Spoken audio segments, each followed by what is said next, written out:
Hello everyone, this is Prashant Singh and welcome to AEC plus.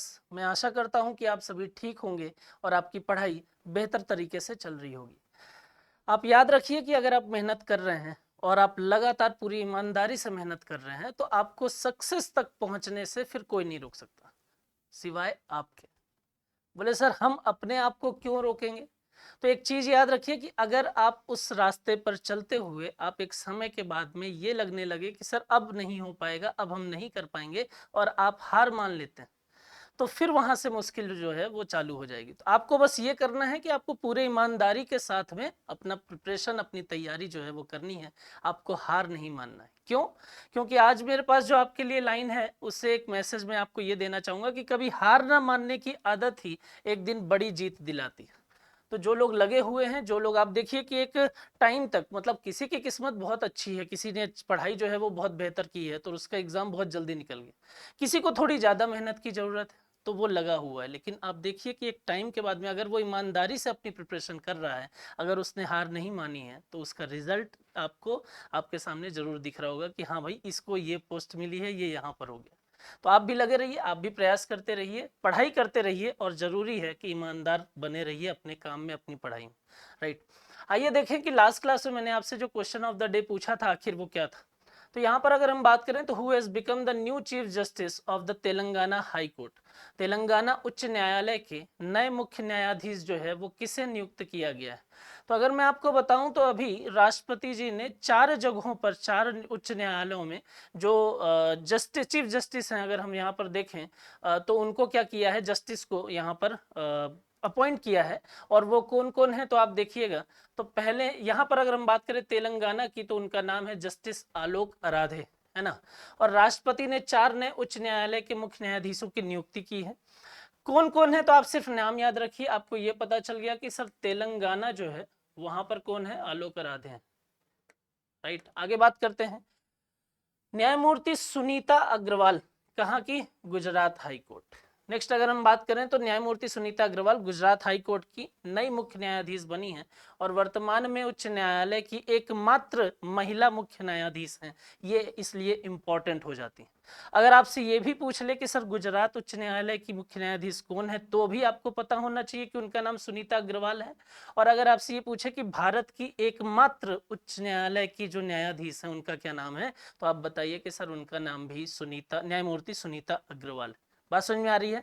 तो एकमात्र नाम है। दूसरा आप याद रखिए, न्यायमूर्ति आलोक अराधे तेलंगाना के बने हैं। और फिर आप याद रखिए सुभाषिस तालापात्रा जो है वो उड़ीसा उच्च न्यायालय के न्यायमूर्ति के पद पर उनकी नियुक्ति की गई। राइट। आइए देखें क्वेश्चन नंबर फर्स्ट जो है वो क्या बोल रहा है कि which state will receive India first satellite network portal site. Bharat की पहली सैटेलाइट नेटवर्क पोर्टल साइट जो है वो किस राज्य को प्राप्त होगी? नेटवर्क पोर्टल साइट के माध्यम से हम करेंगे का क्या होगा, उसके बारे में थोड़ी सी बात कर लेते हैं। जैसे मान लीजिए कि यहाँ पर बोल रहा है कि सैटेलाइट नेटवर्क पोर्टल साइट की अगर मैं बात करता हूं तो ये किस स्टेट में है, किस स्टेट को प्राप्त हुआ है? तो याद रखना है आपको कि ये सर गुजरात को प्राप्त हुआ है। बात समझ में आ रही है? दूसरी चीज इसमें याद रखने वाली ये है कि ये इंडिया की पहली सैटेलाइट नेटवर्क पोर्टल साइट है। बात समझ में आ रही है? तो इंडिया फर्स्ट, अगर मैं इसको बोलूं कि इंडिया के कौन से नंबर की है, तो India first satellite network portal site जो है वो यहाँ पर गुजरात में आपको देखने को मिलेगी। तीसरा अगर मैं बात करूं तो किसके किसके बीच में, तो Gujarat science and technology department, और यहाँ पर एक कंपनी का नाम लिखा हुआ है। तो आप ये देखिए कि जो हस्ताक्षर हुए हैं, जो अगर हम बात करें कि एमओयू साइन हुए हैं, तो वो किसके किस में, तो आप देखेंगे कि 2 इंस्टीट्यूशन के बीच में ये एमओयू साइन हुआ है। एक इंस्टीट्यूशन का नाम है, कंपनी का नाम है वन वेब, है ना। और दूसरा जो डिपार्टमेंट काम करता है जिसको Gujarat science and technology department के नाम से हम जानते हैं, Gujarat science and technology department. तो तो यहाँ पर आपको क्या समझ में आया कि sir satellite network portal site जो इंडिया की पहली नेटवर्क पोर्टल साइट है वो कहाँ पर लॉन्च की गई है, वो यहाँ पर आप देखेंगे तो वो होगी, किसको प्राप्त होगी, गुजरात राज्य को।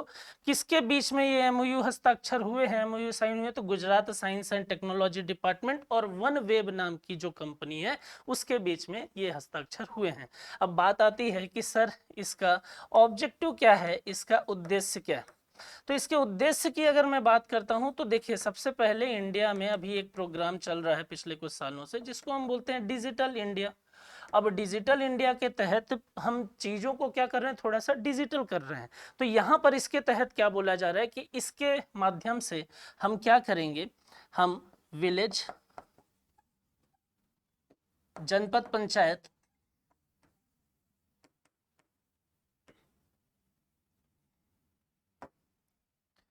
म्युनिसिपल कॉरपोरेशन, लोकल गवर्नेंस,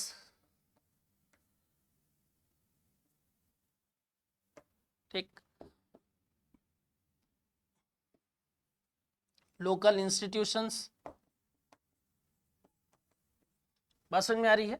तो इसके माध्यम से किया क्या जाएगा, तो बोला कि यार सर जो डिजिटल इंडिया का प्रोग्राम चलाया जा रहा है उसके तहत सैटेलाइट नेटवर्क पोर्टल साइट के माध्यम से गांव, जनपद पंचायत, जिला panchayat, local government, local institution, और अगर हम बात करें तो इन सभी प्रकार के इंस्टीट्यूशन में हाई स्पीड इंटरनेट सर्विस जो है वो प्रोवाइड करना है। बात समझ में आ रही है। तो यहाँ पर जितने भी इंस्टीट्यूशन हैं तो उसमें अगर मैं बात करूं तो क्या, तो high speed internet service provide करना है। बात समझ में आ रही है। तो यहां पर आपको इतनी चीजें याद रखनी है कि भाई सैटेलाइट नेटवर्क पोर्टल साइट कहां पर, गुजरात, इंडियाज फर्स्ट है, किसके बीच में, वन वेब और Gujarat science and technology department के बीच में। डिजिटल इंडिया के तहत विलेज, जनपद पंचायत, जिला panchayat, local governance, municipal corporation, ये जितने भी इंस्टीट्यूशन हैं सब में हाई स्पीड इंटरनेट सर्विस जो है वो इसके माध्यम से प्रदान किया जाएगा। बात समझ में आ रही है। तो ये आप याद रखिएगा। क्लियर। क्वेश्चन नंबर सेकंड की अगर मैं बात करता हूं तो यहां पर बोल रहा है कि who has become the world's youngest person to cross North Channel. देखिए ये अपने आप में एक कीर्तिमान है। और अगर मैं बात करूं तो अंशुमान झिंगरन जो हैं उन्होंने क्या किया है, अभी हाल ही में नॉर्थ चैनल को सबसे तेजी से पार करने वाले, मतलब माफ करिएगा, वर्ल्ड्स यंगेस्ट पर्सन जो है वो बन गए नॉर्थ चैनल को क्रॉस करने वाले। इनकी आयु जो है वो लगभग अगर मैं बात करूं तो 18 ईयर और 124-125 दिन जो है वो यहाँ पर इनकी एज। बात समझ में आ रही है। तो इतनी उम्र के हैं, बहुत ही कम उम्र में इन्होंने क्या किया है, नॉर्थ चैनल को पार किया है। इसलिए ये दुनिया के सबसे यंगेस्ट पर्सन बन गए हैं जिन्होंने नॉर्थ चैनल क्रॉस किया है। बात समझ में आ रही है, याद रखिएगा। उन्होंने गिनीज वर्ल्ड रिकॉर्ड में जगह बनाने के लिए क्वालिफाई कर लिया है। और अंशुमन झिंगरन एक खुली ओपन सी स्विमर हैं और नवी मुंबई से हैं। 1947 के बाद नॉर्थ चैनल पार करने वाले 114वें व्यक्ति। तो यहाँ पर आप ये पॉइंट याद रखिए। अगर ये भूलते भी हैं तो कोई बात नहीं, सिर्फ एक नाम याद रखिए, अंशुमन झिंगरन। बात समझ में आ रही है। कितने नंबर के हैं, कितने लोगों ने ऐसा कारनामा किया है, तो इनके पहले 113 लोगों ने और इनको मिलाकर 114 लोगों ने। बात समझ में आ रही है। आइए क्वेश्चन नंबर थर्ड की बात करें तो IPS officer Manoj Yadav has been appointed as director general of. अगर हम यहाँ पर बात करते हैं तो मनोज यादव को महानिदेशक किस विभाग का नियुक्त किया गया है, तो वो आरपीएफ के नियुक्त किए गए हैं, क्या, डायरेक्टर जनरल। बात समझ में आ रही है।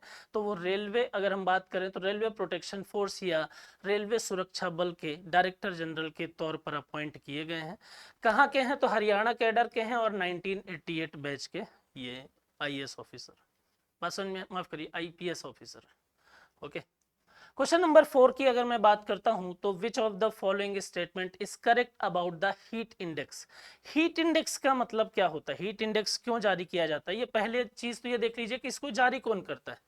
तो हीट इंडेक्स का मतलब होता है जो ये बताए कि सर आपके एरिया पे, किसी भी एरिया की अगर हम बात करें तो उस एरिया पर जो टेम्परेचर है और वहां पर जो ह्यूमिडिटी, उसको उसके आधार पर यह अनुमान कि कितनी गर्मी का एहसास जो है वो उस जगह पर देखने को मिलेगा, उसके आधार पर हीट इंडेक्स जो है वो जारी किए जाते हैं। It is released by IMD और आईएमडी को बोलते हैं India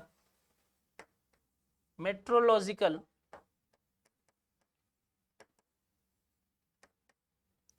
department, right.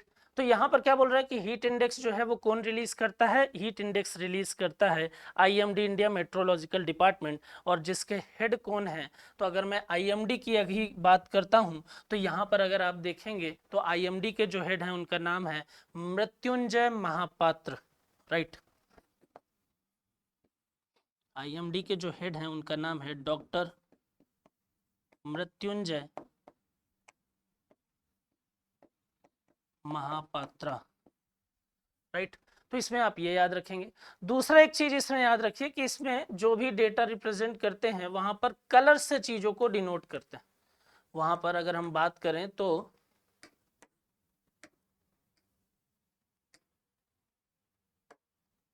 Green colour का यूज होता है, और दूसरा अगर मैं बात करूं तो डिफरेंट डिफरेंट कलर में एक कलर यूज होता है जो रेड कलर है। तो इसका मतलब क्या होता है, तो अगर ग्रीन कलर की मैं बात करता हूं तो यहां पर ये बोला जाता है कि सर अगर किसी एरिया को ग्रीन कलर से डिनोट कर रहे हैं, इसका मतलब ये है, इसका मतलब ये है कि उस एरिया का जो टेम्परेचर होगा वो 35 डिग्री सेल्सियस से कम होगा। बात समझ में आ रही है, तो यहाँ पर आप ये याद रखिए। दूसरा अगर मैं बात करूं कि सर रेड कलर से डिनोट करते हैं तो उसका क्या मतलब होता है, तो यहाँ पर आप ये याद रखिए कि जिस एरिया को रेड कलर से डिनोट किया जाएगा उसका मतलब ये होता है कि इस एरिया का जो टेम्परेचर है वो 55 डिग्री तक होगा। बात समझ में आ रही है। तो यहाँ पर अगर आप देखेंगे तो आपको ये पता चलेगा कि ग्रीन का मतलब है 35 डिग्री से कम, और रेड का मतलब है कि 55 डिग्री तक का टेम्परेचर जो है वो देखने को मिल सकता है। और मैंने आपको अभी पिछली क्लास में ही एक बताया कि सबसे ज़्यादा टेम्परेचर जो है वो किस जगह का अभी रिकॉर्ड किया गया है। आप मुझे फटाफट मैसेज करके बताएंगे कि किस कंट्री में इस वर्ष सबसे ज़्यादा टेम्परेचर जो है वो रिकॉर्ड किया गया है, तो आप मुझे कमेंट करके बताएंगे। बात समझ में आ रही है। चलिए क्वेश्चन नंबर 5 की बात करते हैं। अच्छा, यहाँ पर अगर आप देखिए तो क्वेश्चन नंबर 4 में अगर हम बात करें तो यहाँ पर क्या पता चलता है कि हीट इंडेक्स के बारे में निम्नलिखित में से कौन सा कथन सही है। पहला ये बोल रहा है कि हरे रंग का अर्थ होता है 36 से 45 डिग्री की सीमा में प्रायोगिक ताप सूचकांक, experimental heat index in the range of 36 to 45 degree. बिल्कुल गलत है, क्योंकि अभी मैंने आपको बताया है यहाँ तक टेम्परेचर रहेगा। दूसरा बोल रहा है कि इसे भारत मौसम विज्ञान विभाग द्वारा जारी किया जाता है। तो मैंने आपको बताई है कि भाई it is released by India meteorological department. अभी अभी अभी हमने इसको देखा है। तो आप ये याद रखिए कि इसका आंसर जो है वो ओनली 2 हो जाएगा। बात समझ में आ रही है, क्लियर है। चलिए क्वेश्चन नंबर 5 की बात करते हैं। तो बोल रहा है कि which state government has launch the Gramin Awas न्याय योजना। हाल ही में किस राज्य सरकार ने ग्रामीण आवास न्याय योजना की शुरुआत की है। अगर हम बात करेंगे तो यहाँ पर Chhattisgarh government launched housing scheme Gramin Awas न्याय योजना। अब देखिए ये किसके तर्ज पर की गई है, आंसर तो इसका छत्तीसगढ़ है, लेकिन किसके तर्ज पर यह की गई है, तो जो प्रधानमंत्री आवास योजना चल रहा है, अगर हम बात करें तो जो प्रधानमंत्री आवास योजना चल रहा है उसी प्रधानमंत्री आवास योजना के तर्ज पर एक और योजना लॉन्च की गई जिसको बोला गया ग्रामीण आवास न्याय योजना। अब ये जो ग्रामीण आवास न्याय योजना है ये किसके द्वारा लॉन्च किया गया है, तो ये छत्तीसगढ़ गवर्नमेंट के द्वारा इसको लॉन्च किया गया है। ऑब्जेक्टिव क्या है, ऑब्जेक्टिव है कि जो गरीब तबके के लोग हैं, गरीब वर्ग के लोग हैं, उनको आवास की सुविधा उपलब्ध कराना। बात समझ में आ रही है। अब बात आएगी कि सर प्रधानमंत्री आवास योजना के तहत है क्या, नहीं, ये प्रधानमंत्री आवास योजना के जैसे है, लेकिन ये स्कीम जो है वो स्टेट ओन्ड है। बात समझ में आ रही है। इस पर फंडिंग जो है वो कौन करेगा, वो करेगी स्टेट गवर्नमेंट। तो इस पर वित्त पोषण किसका होगा, राज्य सरकार के माध्यम से ही होगा, ये याद रखना है। बात समझ में आ रही है। किस गवर्नमेंट ने लॉन्च किया है, छत्तीसगढ़ गवर्नमेंट ने लॉन्च किया है। ऑब्जेक्टिव की बात करें तो गरीब वर्ग को आवास की सुविधा जो है वो प्रदान करने का उद्देश्य जो है, बेघर घरों को बेघर जो लोग हैं उनके घर प्रदान करने का उद्देश्य यहाँ पर रखा गया है। एक बार देख लीजिए, छत्तीसगढ़ के मुख्यमंत्री भूपेश बघेल जी ने 19 जुलाई 2023 को एक महत्वाकांक्षी ग्रामीण आवास परियोजना की शुरुआत की है। ग्रामीण आवास न्याय योजना को राज्य सरकार द्वारा वित्त पोषित या फंडिंग किया जाएगा और योजना का मुख्य उद्देश्य राज्य में बेघर ग्रामीण लोगों को घर उपलब्ध कराना है। तो जो अभी हम बात कर रहे थे कि सर जो प्रधानमंत्री आवास योजना का ऑब्जेक्टिव है, क्या वैसा ही ऑब्जेक्टिव ग्रामीण आवास न्याय योजना का भी है? तो बिल्कुल कुछ वैसा ही है, लेकिन ये सेंट्रली ओन्ड है। यहाँ पर जो फंडिंग मिल रही है वो कौन कर रहा है? वो सेंट्रल गवर्नमेंट या गवर्नमेंट ऑफ इंडिया का पार्ट होता है ना। और यहाँ पर जो फंडिंग होगी वो कौन करेगा? वो करेगा स्टेट गवर्नमेंट। कौन सा स्टेट? तो छत्तीसगढ़ स्टेट जो है वो ये काम करेगा। राइट, आइए क्वेश्चन नंबर 6 की बात करें। Government launch first ever credit guarantee scheme. सरकार ने किस क्षेत्र के लिए पहली बार क्रेडिट गारंटी योजना जो है वो शुरू की है? याद रखिएगा, लाइव स्टॉक सेक्टर या पशुधन क्षेत्र जो है उसके लिए क्रेडिट गारंटी स्कीम जो है वो लॉन्च की गई है पहली बार। इसका मतलब क्या होता है कि जैसे मान लीजिए कि एनिमल हस्बेंड्री की बात करें, राइट, दूसरा मान लीजिए फिशरीज की बात करें, तीसरा मान लीजिए कि डेयरी की बात करें, तो इस तरीके के जितने भी प्रोडक्ट हैं, जितने भी सेक्टर हैं, यहाँ पर अगर मैं बात करूं तो पशुधन से संबंधित जो भी क्षेत्र हैं उन क्षेत्र के विकास के उद्देश्य से फंडिंग करने के लिए, फाइनेंस करने के लिए एक स्कीम जो है वो लॉन्च की गई है, जिसको हम क्या बोलते हैं? क्रेडिट गारंटी योजना। पहली बार पशुधन क्षेत्र के लिए लॉन्च किया गया। इसके माध्यम से होगा कि इन क्षेत्रों का विकास जो है वो आसानी से हो जाएगा, इनको फाइनेंस आसानी से मिल पाएगा, और अगर फाइनेंस आसानी से मिल पाएगा तो ये क्षेत्र धीरे धीरे बेहतर स्टेज की तरफ आगे बढ़ पाएंगे। बात समझ में आ रही है? तो याद रखिएगा कि किस सेक्टर में ये लॉन्च किया गया है पहली बार, तो पशुधन क्षेत्र में ये लॉन्च हुआ है। सरकार ने पशुधन क्षेत्र के लिए पहली बार क्रेडिट गारंटी योजना की शुरुआत की है।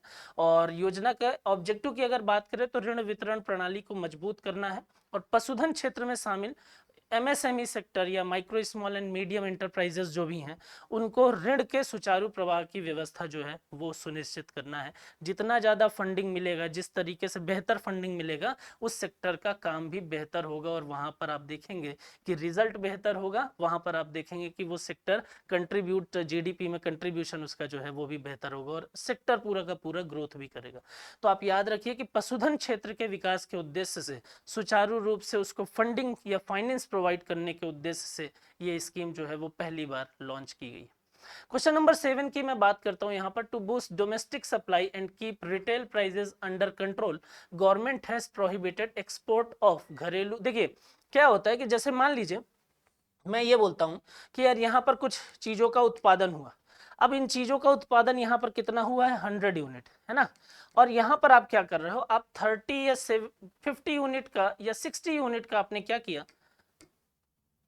यहाँ पर आपने क्या किया? आपने 60 यूनिट जो है वो आपने डोमेस्टिक सप्लाई कर दी और 40 यूनिट आपने क्या कर दिया? यहाँ पर एक्सपोर्ट कर दिया।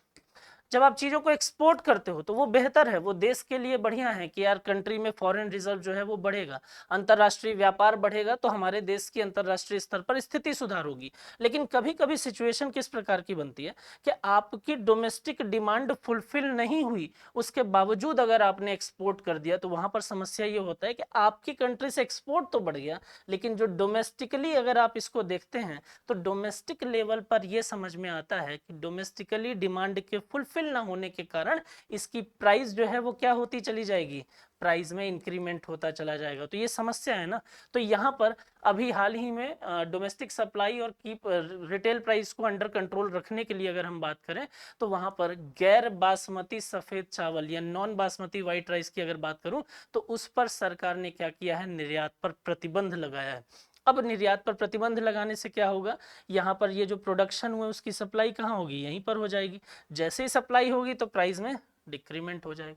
बात समझ में आ रही है? तो यहाँ पर याद रखिए कि इसका ऑब्जेक्टिव क्या है? ऑब्जेक्टिव है कि भाई सप्लाई को बढ़ाएं और सप्लाई को बढ़ाने से प्राइस जो है वो क्या कर सके?